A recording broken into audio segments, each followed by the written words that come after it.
Yeah, when you think about 2025 and the way the Cardinals might have seen Nootbaar's situation, I felt he and Donovan were in similar spots.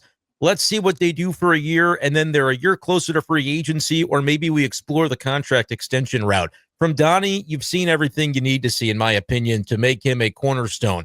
With Newt, the question was durability, right? And we haven't necessarily seen an improvement for him in that. And you hate to fault a guy for something of that ilk, but it always seems to be one injury after the next for Newt Claibs. And I don't know how the Cardinals necessarily view that moving forward. You love the skills, it's tantalizing, but it's also got to be on the field. Yeah, the skills are limited though. I mean, because we haven't seen 3/4 of a season, to be honest Yeah. with you. And when he levels off, he's just a mere mortal. When you look at his strikeouts and his walks, and I know he's big on walks, but man, his strikeouts are piling up too. He was pulling off the ball, and it was things just weren't going well for him. That doesn't mean he can't turn this around. I think he's out on assignment today or tomorrow in the minors, so we may see him, maybe late in the week, maybe somewhere out in California. But point being, he's got to step it up in order to make sure he has a spot for next year, because you have a bona fide left-handed hitter in Burleson. When you look at what Herrera's been able to do, I mean, you say, okay, this guy can play there too.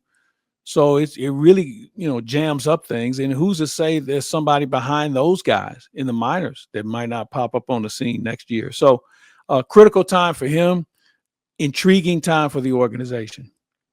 100%. And you also think about the versatility that you have with guys like Donovan that can move around. You probably pencil him for the infield.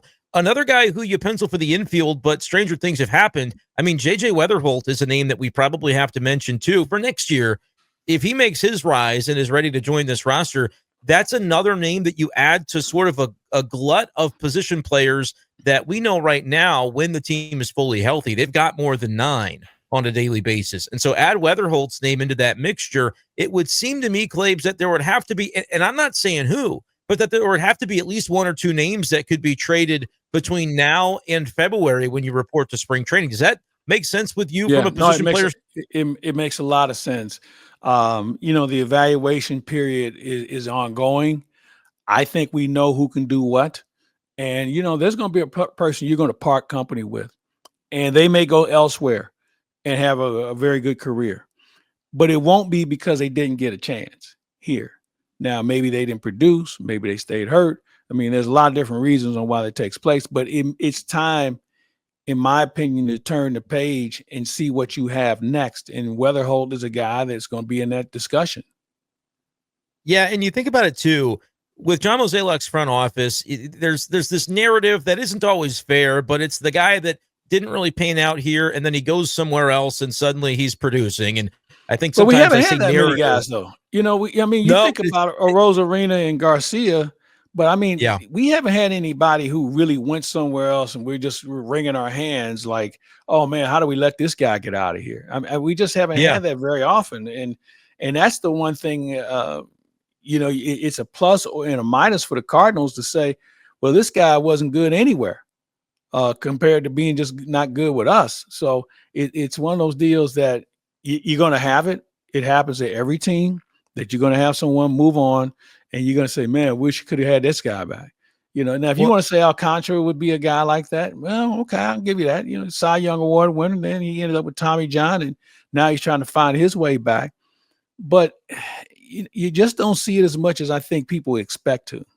And that's what I'm saying. I think it's a narrative, not so much something that plays out in reality, but it becomes a little bit pervasive among fans, even if it doesn't match reality, which I wonder if at times that has led to the front office being a little bit more hesitant when it comes to, all right, we want to make sure we hold on to a guy and extract his value rather than maybe move somebody when the value is at its height. The reason I bring it up is I wonder with Chaim Bloom kind of sitting back, watching and learning about what the organization is about, but he doesn't have those emotions tied to, well, I drafted this guy. Could he be somebody that comes in and maybe has more of a willingness to do just that business-oriented, hey, it has to be done type of trade to clear a spot for some people next season? I certainly hope so, because if he's fallen in love with what we have now, then I don't know how this thing gets turned around. And that's not an indictment against the previous regime. They felt like these guys could produce. Now, for one reason or another, it just hasn't worked out. But I think a fresh face and some fresh eyes, and remember, that's what he was hired for, to be a fresh set of eyes on the organization. He did an internal audit on what was going on and probably has some formulated opinions about what direction they need to go. And I'm good with that. I'm very good with that. And you're right. He doesn't have an allegiance to anybody as far as players that have been drafted. So I think that gives the Cardinals a leg up on being able to formulate a system, an organization, a program, whatever you want to call it, to take you to that next level, a level that we at one point established where everybody wanted to be like the Cardinals. And I think the fastest way to do that is certainly to get that leg up again in the pitching department. Yes. And I believe Chaim Bloom has been, he was given the runway to hire some people to come in and help with the infrastructure. And I think they've got some really sharp people. The problem right now just seems to be, even with some of those guys in the minors, man, staying healthy. We see Tekoa Roby go down with the Tommy John as well. Recently seeing some decline in velo for Quinn Matthews.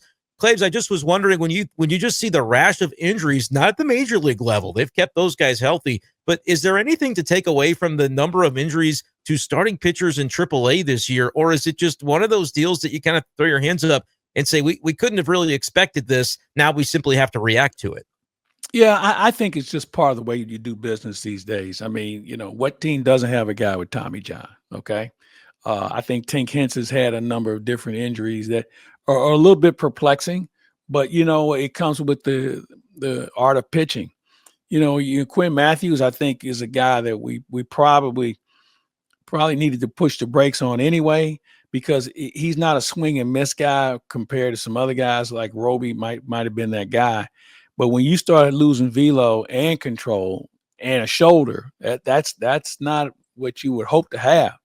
But there's time. And I think the other item here is we need to start thinking about who's next beyond those guys. And those guys we're talking about now are in AA or high A. I don't think there's anybody in AAA right now that can come to the rescue as a starter.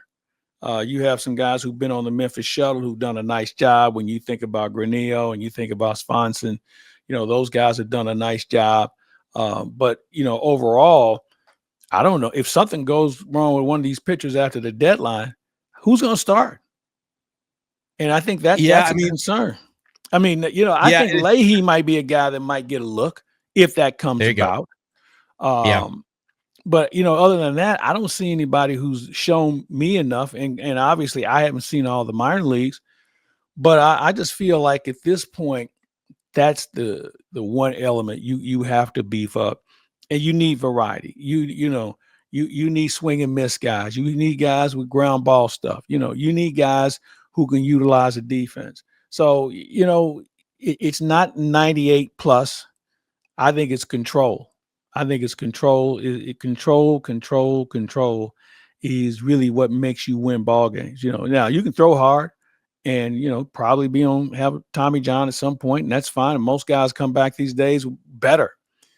But that whole year off, stunts the growth of not only the player, but certainly the organization. So when you look at it along that line, you better have more arms than you have games for, in my opinion. And I'll go back to this. You and I sat around spring training. We looked around and said, hey, man, this Memphis team's going to be pretty good. Look at all this pitching we're going to send them. Well, obviously, here comes July. What are we doing? We're looking for pitching. And, it's not just the Cardinals. You go around baseball, everybody's looking for the same thing.